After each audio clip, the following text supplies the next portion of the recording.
2022,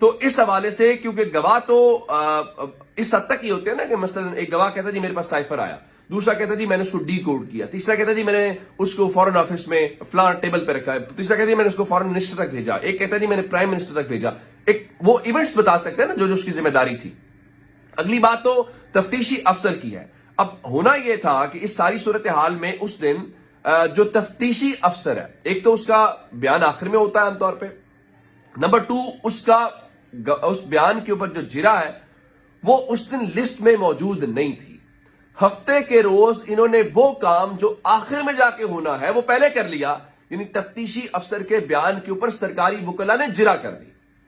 یہ وہ اہم نقطہ ہے جب میں نے اس کے اوپر ڈسکشن کی، جب ہمارے کورٹ رپورٹرز جو ہیں وہ ہمیں بتا رہے ہیں اور لیگل ایکسپرٹس بتا رہے ہیں کہ یہ واحد وہ نقطہ ہے۔ باقی تو چھوڑ دینا کہ عمران خان کہے جی ہمارا یہ ڈیفنس کیسے پیش کر سکتے ہیں، اور وکلا بھی شاید جان بوجھ کے کر رہے ہیں کہ یہ کریں اور اس کے اوپر کورٹ دوبارہ سے اس کو کرے۔ یہ وہ واحد نقطہ ہے، اس بنیاد کے اوپر ہی صرف اور صرف یہ پورے کا پورا جو ٹرائل ہے وہ کردم ہو جائے گا۔ یہ ہے ان کی وہ نالائکی کہ آپ جو چیز کرنا چاہتے ہیں وہ بھی ٹھیک سے نہیں کر پاتے، جب دوسرے لفظوں میں آپ یہ کہیں یہ ہے عمران خان کی خوش قسمتی کہ اس کا ان نالائقوں سے واسطہ پڑا۔ ایک عمران خان کی وہ انٹیلیجنس ہے اور دوسری طرف یہ اس کے مقابلے میں جو عمران خان کو گرانے کے یہ صورتحال۔ ایک تو معاملہ آج سب سے بڑا یہ ہے، اور آپ کو یہ بھی یاد رکھنا چاہیے کہ آخری سماعت کے اوپر باقاعدہ عدالت کے اندر لڑائی ہوئی تھی۔ لڑائی سے مراد یہ ہے کہ انہوں نے فائل یوں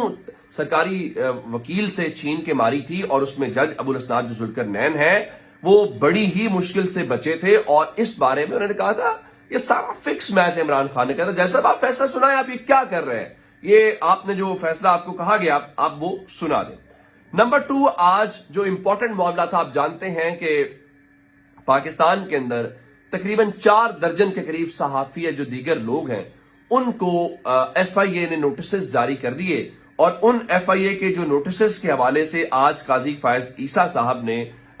جسٹس مظہر صاحب کو بٹھایا ہوا تھا اور جسٹس مسرت ہلالی صاحبہ کو۔ دیکھیے آپ یہ تنقید کرتے تھے کہ عمر عطا بندیال صاحب جو ہیں وہ اپنے ساتھ جونیئر ججز کو ایک مخصوص بینچ بنا کے فیصلے کرتے ہیں، تو قاضی صاحب کے اوپر یہ سوال کیوں نہیں اٹھ سکتا کہ کورٹ نمبر 1 کے اندر ان کے ساتھ اب یہ دونوں جونیئر ججز ہی کیوں بیٹھتے ہیں؟ لیکن آج جب یہ سماعت ہوئی تو قاضی صاحب وہاں پہ کہتے ہوئے دکھائی دیے کہ مجھ سے غلطی ہوگی تو آپ مجھ پر انگلی اٹھائیں، مجھ پر تنقید نہیں ہوگی تو اس کا مطلب ہے کہ میری اصلاح بھی نہیں ہوگی۔ اچھا، اس دوران اسد طور بھی وہاں موجود تھے، قیوم صدیقی بھی تھے، متی اللہ جان بھی تھے۔ تو اسد طور نے یہ کہا کہ میں یہ جو درخواست آپ نے دی ہوئی ہے میں اس درخواست کو واپس لینا چاہتا ہوں، اور انہوں نے کہا میں اس پیٹیشن کے اوپر دستخط کرتے ہوئے میں ٹریپ ہو گیا ہوں کہ مجھے یہ تاثر ملا تھا کہ متی اللہ جان نے بھی اس دستخط کیے تو یہ پیٹیشن عدالت کے لیے نہیں تھا، لیکن جس پہ پھر چیف صاحب نے کہا کہ یہ نہیں ہو سکتا کہ آپ آئیں اور ٹہلتے ہوئے اور اس طرح سے پھر آپ اس پیٹیشن کو واپس لے لیں، تو یہ ظاہر ہے کہ کورٹ کا معاملہ ہے، اب کورٹ پہ آ گئی ہے تو کورٹ اس کو دیکھے گی، تو یہ ساری باتیں۔ لیکن آج اس سارے معاملے کے اندر پھر ان سے بار بار پوچھا گیا کہ کیا آپ ان لوگوں کو، اسد طور سے پوچھا گیا جن لوگوں نے آپ پہ تشدد کیا تھا، کیا ان کو پہچان وہ پتا چلا وہ کون لوگ تھے؟ نامعلوم لوگوں کی آپ ان کو پہچانتے ہیں؟ تو اسد طور نے کہا جی بالکل میں ان کو پہچانتا بھی ہوں، اور میں نے جو ایف آئی آر میں ایک لفظ لکھا ہے میں اس کے ساتھ سٹینڈ کر رہا ہوں۔ اور پھر انہوں نے ایک بار پھر خفیہ ادارے کا باقاعدہ عدالت کے اندر جو ہے وہ نام لیا۔ اچھا، اس کے بعد جو قاضی صاحب تو یہ کہتے رہے کہ بار بار کہہ رہا ہوں کب تک ماضی کی غلطیاں دہرائی جا رہی ہیں، ہم تو غلطیاں تسلیم کرنے کے لیے تیار ہیں، بس یہاں تو موقع دیکھا جاتا ہے۔ تو اس پہ انہوں نے اٹارنی جنرل کو کہا دیکھیں جی میں تو تنقید روکنے کے سخت خلاف ہوں، یوں قاضی صاحب نے ہاتھ کھڑے کیے، بھائی میں تو کم از کم حکومت کی اس بلنڈر کا بوجھ نہیں اٹھانا چاہتا۔ ان کا آزادی صحافت آئین میں ہے، میرا مذاق بھی اڑائے مجھے کوئی فکر نہیں ہے۔ تو انہوں نے یہ کہا کہ جو نوٹسز ہیں وہ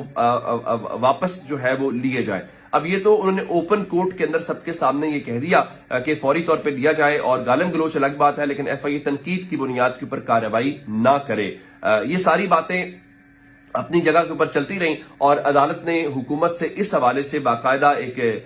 یقین دہانی بھی جس کو آپ یہ کہہ لیں کہ وہ لی۔ اور اس دوران ہوا کیا کہ اب جو نوٹسز واپس لینے کے حوالے سے جیسے ہی کورٹ ختم ہوئی ہے تب ایک نئی چیز آئی ہے، اور وہ کیا ہے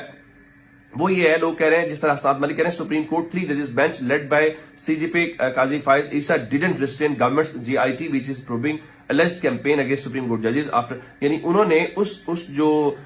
جی آئی ٹی کے متعلق ایک ورڈ نہیں کہا، یا یہ نہیں کہا کہ بھائی ہمارے پاس توہین عدالت کا اختیار ہے، ہم جانے ہم کوئی کمزور ہے، ہمارے پاس اتنے آئینی اختیارات، یہ آپ ہمارے بیہاف کے اوپر کیوں کر رہے ہیں؟ تو اب انہوں نے یہ تو کر دیا۔ پھر ججز کے ایک اور تھا